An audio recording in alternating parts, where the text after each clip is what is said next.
டாஸ்மாகில் நடைபெற்ற ஊழல் அம்பலமாகி இருக்கும் நிலையில் தார்மீக பொறுப்பேற்று ஸ்டாலின் அரசு பதவி விலக வேண்டும் என எதிர்க்கட்சித் தலைவர் காட்டமாக தெரிவித்துள்ளார். தலைமை செயலகத்தில் செய்தியாளர்களை சந்தித்த அவர் இதனை தெரிவித்தார். சட்டப்பேரவை நிகழ்ச்சி துவங்கியவுடன் அனைத்து இந்திய அண்ணா திராவிட முன்னேற்ற கழகத்தினுடைய சட்டமன்ற கட்சியினுடைய எதிர்க்கட்சி துணைத் தலைவர் திரு உதயகுமார் அவர்கள் 11/1/2022 தமிழ்நாடு சட்டப்பேரவை விதி 68 படி மாண்புமிகு திரு எம் அப்பாவு அவர்கள் பேரவைத் தலைவர் பதவியில் நீக்க வேண்டும் என்ற கடிதம் வழங்கியுள்ளார்.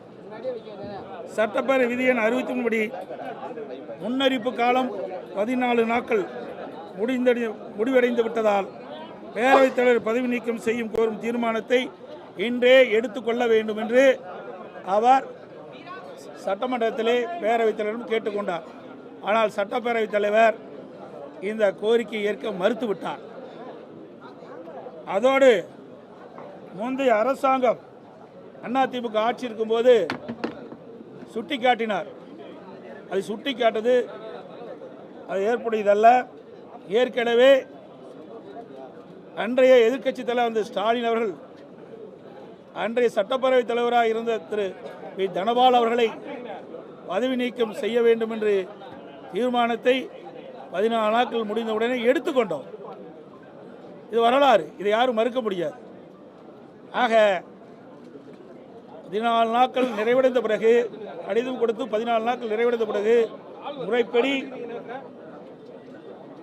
சட்டமன்ற நிகழ்ச்சி தள்ளி வைத்து அனைத்து இந்திய அண்ணா திராவிட முன்னேற்ற கழக சட்டமன்ற எதிர்க்கட்சி துணைத் தலைவர் கொண்டு வந்த அந்த சட்டப்பேரவை தலைவர் பதவி நீக்க தீர்மானத்தை எடுத்துக்கொண்டிருக்க வேண்டும். இதை அவர் மறுத்த காரணத்தினாலும் அதோடு கடந்த ஒரு வார காலமாக டாஸ்மாக் தலைமை அலுவலகம் மற்றும் இதர அலுவலகங்களில் அதோடு இந்த டாஸ்மாக் நிறுவனத்திற்கு சப்ளை செய்கின்ற மதுபான தயாரிப்பு தொழிற்சாலையிலும் மத்திய அமலாக்கத்துறை தொடர்ந்து சோதனை நடவடிக்கை மேற்கொண்டு அதன் அடிப்படையில் நேற்றைய தினம் ஒரு செய்தி பத்திரிகையிலும் ஊடகத்திலும் வந்துள்ளன. அமலாக்கத்துறை செய்தி வெளியிட்டது. அதில் 1000 கோடிக்கு மேல் முறைகேடு நடந்துள்ளதாக செய்தி வெளியாகியுள்ளன. விசாரணை தொடர்ந்து நடைபெற்றுக் கொண்டிருக்கின்றது.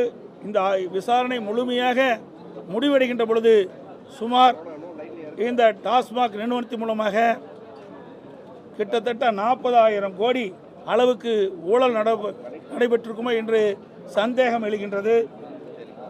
இந்த அரசு அதை பற்றி இன்னும் எந்த ஒரு செய்தி வெளியிடப்படவில்லை.